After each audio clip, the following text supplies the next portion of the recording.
Olá galera, se você assim como eu, gosta de ciência e tecnologia, então fica comigo aqui neste canal.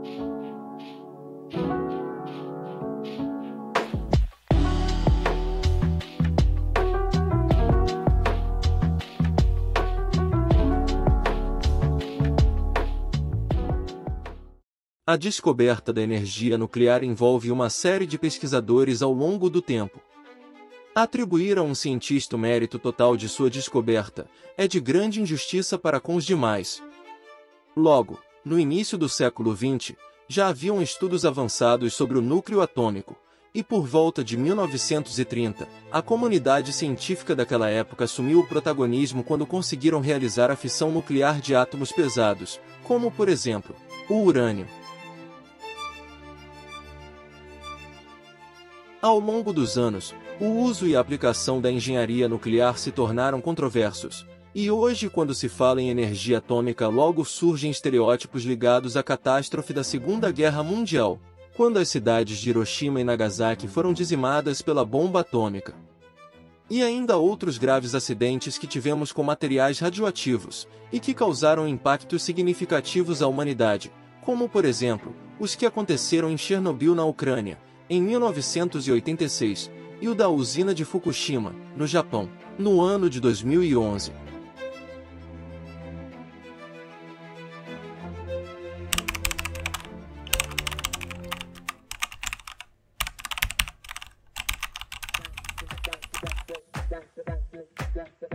A energia nuclear é obtida por interações no núcleo de um átomo, ou seja, a partir da fissão, que é a divisão de núcleos atômicos pesados, como por exemplo, o urânio, o tório ou plutônio, onde o núcleo destes átomos possui muitos prótons e nêutrons. Seja ainda pela fusão, que é a junção de núcleos leves, como o do hidrogênio. Esta reação é a fonte de energia e a vida das estrelas. Um exemplo é o Sol, onde em seu núcleo ocorrem reações de fusão de hidrogênios, originando núcleos de hélio. Podemos dizer ainda que a fusão nuclear é um processo onde não há controle, como por exemplo a bomba de hidrogênio. Já o processo de fissão nuclear, este é controlado por meio da refrigeração do reator. Tá na hora de a gente falar um pouquinho do reator nuclear, certo? Podemos dizer que o reator nuclear é o coração de uma central nuclear, é nele que acontece o processo de fissão do núcleo de um átomo, como por exemplo, do urânio 235. Neste processo, as partículas de nêutrons incidem sobre o núcleo do isótopo de urânio, desencadeando uma reação em cadeia, e esta reação combinada da força de separação nuclear gera muita energia. Esta energia térmica, resultante desta dinâmica que acontece no reator nuclear, é então aproveitada para aquecer um fluido, como por exemplo, a água. Esta água circula num sistema hermético, sobre uma pressão cerca de 157 atm, e a aproximadamente 320 graus Celsius, e contribui para refrigerar o processo de fissão em operação.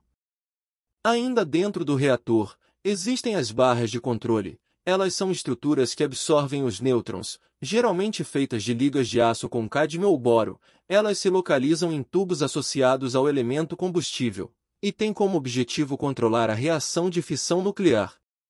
Quando as barras estão totalmente dentro da estrutura do elemento combustível, o cádmio absorve os nêutrons e interrompe a fissão nuclear. Já quando as hastes de controle estão fora do reator, o processo se desenvolve numa reação em cadeia. Estas hastes são realmente o controle da operação dentro do reator. Então, tá gostando? Já tá na hora de dar aquele like no vídeo e acionar o sininho. Vem comigo, vamos agora conhecer os demais elementos que integram uma usina nuclear. O reator faz parte do circuito primário, onde neste circuito a água circula numa temperatura de aproximadamente 320 graus Celsius, e para que não entre em ebulição, esta água é pressurizada, cerca de 157 vezes a atmosfera externa a qual estamos habituados. Já no circuito secundário, que é independente, existe uma segunda troca de calor onde a água, desta vez, transforma-se em vapor. Este vapor é que faz movimentar a turbina numa velocidade cerca de 1.800 rotações por minuto. Após realizar este trabalho de girar a turbina, o vapor é então resfriado pela água de fontes externas, como por exemplo, dos rios ou mares. E então estas torres, que vemos numa central nuclear, realizam o trabalho final de resfriamento da água, a fim de devolvê-la para o meio ambiente, com o menor impacto possível ao ecossistema dos rios e mares. A fonte nucleoelétrica foi a que mais cresceu no mundo pós-pandemia, alcançando a maior produção da última década, e ajudando a economia mundial a se recuperar em 2021. Os dados foram divulgados pelo Sistema de Informação de Reatores de Energia da Agência Internacional de Energia Atômica, AIEA. A guerra entre a Rússia e a Ucrânia também vem contribuindo para o aumento do uso da geração nuclear na Europa ao longo dos últimos anos, onde, naquele continente, a França possui cerca de 70% da sua matriz elétrica vindo da energia nuclear. Além da Europa, a Ásia teve o maior aumento, com a produção de energia nuclear crescendo cerca de 10% nesta última década. Somente no ano de 2021, foram implantadas 5 novas usinas nucleares naquele continente, totalizando capacidade instalada de 5,2 gigawatts. Aqui no Brasil, espera-se nos próximos anos integrar ao sistema elétrico a usina de Angra 3. Quando entrar em operação, a nova unidade com potência de 1.405 MW será capaz de gerar mais de 12 milhões de MWh por ano, energia suficiente para abastecer as cidades de Brasília e Belo Horizonte durante o mesmo período. E então o Sistema Nacional deverá possuir cerca de 3% de fontes nucleoelétricas.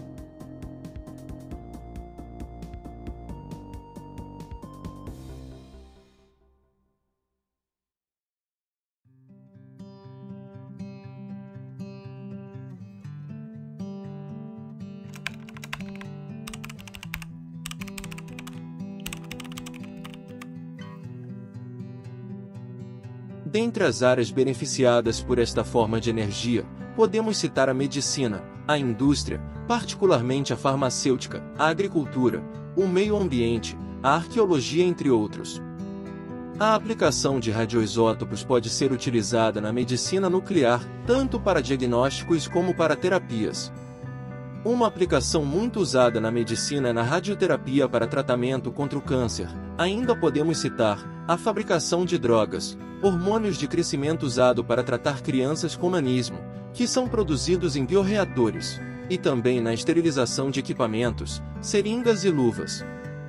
Além desses benefícios, a energia nuclear também é muito útil para a agricultura, por exemplo, na conservação dos alimentos. Uma batata irradiada pode ser armazenada por 1 ano sem brotar e nem murchar. Os radioisótopos podem alterar também o código genético das sementes para que se tornem resistentes às pragas. Fertilizantes marcados com elementos radioativos possibilitam o estudo de processos de absorção de nutrientes pelas plantas e de infiltração de água no solo. As melhorias nas indústrias também devem ser lembradas, já que muitos gastos são evitados com os diagnósticos de equipamentos e vazamentos. Na arqueologia também é de boa serventia, já que usam material irradiado para fazer datação de peças. A energia nuclear é importante também para a utilização de técnicas de avaliação da poluição do ar, determinando através de aparelhos a quantidade e o local de ocorrência de poluentes, no ar, no solo e na água. As aplicações benéficas descritas são muito importantes e influentes para a sociedade, de modo que a energia nuclear usada para o bem torna-se necessária. Descartar o seu uso causaria danos irreparáveis para as áreas citadas e outras. Contanto manter o seu uso também existe risco e impacto à sociedade. Um deles e talvez o mais emergente é o lixo nuclear.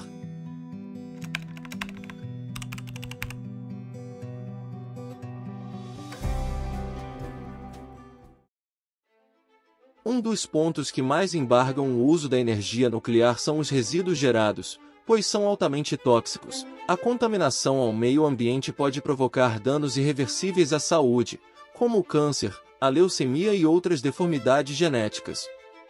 As usinas nucleares, hospitais e indústrias, entre outras instituições, dão origem a esses rejeitos.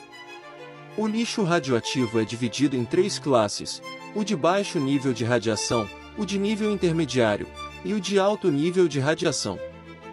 O lixo de baixo nível possui meia-vida curta e baixo teor de radioatividade. São eles as roupas protetoras contaminadas e alguns equipamentos de hospitais, fábricas, universidades e indústrias de energia nuclear. Estes são descartados em aterros, também acondicionados e colocados no fundo do mar, o que não é permitido em alguns países. O lixo intermediário é constituído por material sólido de maior volume, como os equipamentos usados, frascos de transporte de usinas, de fábricas de processamento de combustível e unidades de fabricação de armas nucleares. O método de descarte é envolver em concreto ou aço e armazenar em locais especiais, geralmente nas usinas. Ultimamente, pesquisadores estão procurando método de descarte em armazéns subterrâneos, ou nas partes mais profundas dos mares. Já o lixo de alto nível inclui combustíveis sólidos e líquidos usados em centrais nucleares. Os métodos de descartes dos líquidos envolvem o estoque dos mesmos em tanques de aço inoxidável, envoltos em concreto num local apropriado, podem ser solidificados em vidro e armazenados em contêineres de aço dentro de construções de concreto ou armazéns subterrâneos.